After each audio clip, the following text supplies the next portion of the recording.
Hey, it's Styles from Brand Content Studios. Here's your content marketing quickie for the week of December 3rd, 2019. Sure, there are a lot of people out there listening to true crime podcasts, but is there any reason in the world a B2B organization should be doing a podcast? The answer, of course, is yes. But there are a few caveats. First of all, if you're going to treat it like some weird new thing, don't bother. It's a marketing channel every bit as strong and valid as the others that you think are so important, like your website and social media. Second, if you're just going to noodle with it or stick a pinky toe in the podcasting waters, don't bother. You've seen how having a strategy, a commitment to, and resourcing for your other marketing channels is necessary. Why would you treat podcasting like the redheaded stepchild? Sorry, redheads, that was enormously insensitive. If you approach podcasting as your marketing amateur hour, you will damage your brand. Period. Beyond that advice, let's look at some statistics that help underscore that podcasting is mega valid for B2B communications. Nearly a fourth of all listeners just started listening in the past 6 months. So that's the speed at which podcasts are being adopted by listeners. 51% of the U.S. population over 12 has listened to a podcast. 62.6% listen to more podcasts now than they did a year ago, which means they're actively out there looking for more good ones. Millennials have totally embraced podcasts, and at least 73% of them are involved in the decision-making process at their work. 33%, they're the sole decision maker. Podcast listeners are more likely to follow companies on social media. Now, just for baseline funsies, Google says the average time spent on a web page for most industries, it's 2 to 3 minutes. 76.8% listen to podcasts more than 7 hours a week. That would be a lot of time spent with your brand. 52% of monthly listeners listen to the whole episode. Not much of a bounce rate on podcasts. 74% say they listen to podcasts specifically to learn new things.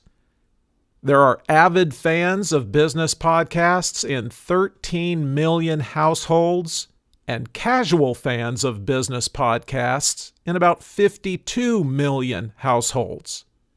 So there's that. Now I'll let you get back to debating and thumb twirling about whether a high-quality podcast is worth doing for your brand. Don't you want to be a cool super spy and know what your competition is doing with their content? Albitsu Garcia writes in Entrepreneur, there are some elementary ways to do that. And you should do that. Because A, you wouldn't go into a football game knowing nothing about the team you're facing, and B, you can bet that your competitors are looking at you. You're either going to learn you're outclassing the competition in every way with your content and sleep like little content babies at night, or you're going to learn your haphazard, dismissive approach to content is actively helping your company maintain second or third banana status. Here's what you do. Sign up for their email updates with, obviously, a discrete email address. B2B Magazine reports 59% of marketers say email is their best revenue-generating channel. So you'll want to know why.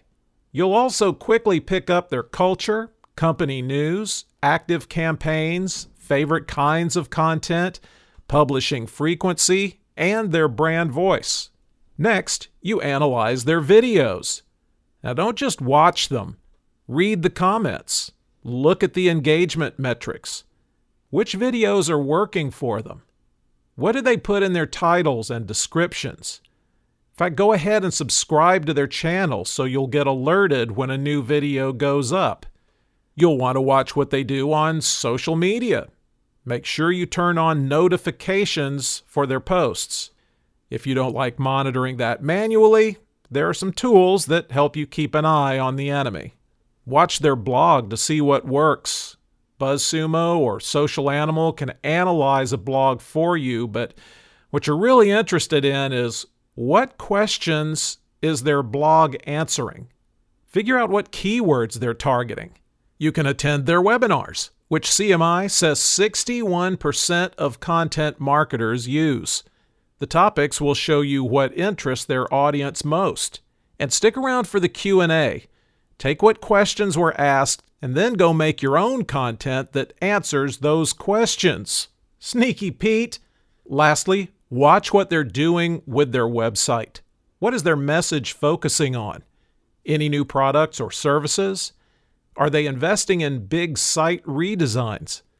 Knowledge is power, and it's not rude to go get some because everything I've mentioned is quite publicly available. Here's a question for you. Will we really worship and make sacrifices at the altars of Facebook and Google forever? Right now, it's certainly looking like it. A recent episode of the Quickie laid out some alarming evidence digital advertising is one big scam anyway. But just like the story said it would be, your reaction to that was virtually non-existent. We're going to keep pretending all this works. So, here's Facebook and Google with a combined 60% market share with no signs of the money from you brands pouring into them stopping. Unquestioned. Well, Bill Wise writes in Ad Age that despite that, there could be some storm clouds ahead for the dynamic digital duo. One, what you gonna do about Amazon? Their digital advertising growth rate went up over 50% in 2019 to grab about 9% of the market. They have gobs of research and data and might even be launching an advantageous new ISP of their own. 2, ad data is getting democratized. Facebook and Google used to own virtually all worthwhile user data. Not anymore. There are new platforms and new demands for Facebook and Google to open up their anonymized data like some new competitors are doing. Blockchain is leveling the data playing field. And smaller competitors, especially publishers, are getting first-party data that they're using to sell ads with in-house solutions. 3, regulatory fun. Individual states and the feds are starting to come down hard. Antitrust probes, privacy protections, execs testifying in front of a lot of committees, and multi-billion-dollar fines that, while for Facebook is a slap on the wrist, doesn't do much to make the PR department high-five each other. They and Google could be forced to change user data terms of service. 4, competitors beyond Amazon like TikTok and Walmart, who are working on expanded in-house digital ad sales. And the streamers like Netflix and Disney Plus might pull user time away from Facebook and Google because there's still only 24 hours a day you can glue someone to a screen. And 5 is a big one, lack of innovation. Now you'd think big tech would be all about innovation. So where is it? Apple slept through the threats of Netflix and Spotify. With all their R&D resources, when's the last thing you saw something new and awesomely cool from Facebook or Google? Competitors, on the other hand, are highly incentivized to create new cool things. But seriously, don't lose any sleep worrying about Facebook and Google. They're aware of these trends too and will address them to maintain their dominance. Lastly, and quickly, Are you some kind of knuckle-dragging moron because you listen to audiobooks and podcasts instead of reading? Science, you remember science. Science says, no, you're not. Because our brains process stories pretty much the same way, whether we're reading them with our eyes or hearing them with our ears. This is important for you to care about as we move toward voice marketing and as podcasting only continues to explode in effectiveness. Gallant Lab at Berkeley watched 9 brains read and listen to some content, and lo and behold, the colorful maps they created showed the same areas of the brains lighting up either way, and with the same intensity. Now that kind of surprised researcher Fatma Deniz. Now they want to test more subjects and more brains to see if this applies to people who speak other or many languages, or who have hearing disorders or dyslexia. If reading and hearing is all the same, why force everyone in school to read? Why not provide format options? And for listeners of this humble Quickie, why force your customers and prospects to read your massive website or 60-page white paper? If you do, this voice thing is going to sneak up on you and rock your world. That's the Content Marketing Quickie for this week. Listenership has been going up, slower than what I'd like, but organically. So I count on people like you to subscribe and to tell others it might be relevant to about it. Much obliged, and we'll be back next week.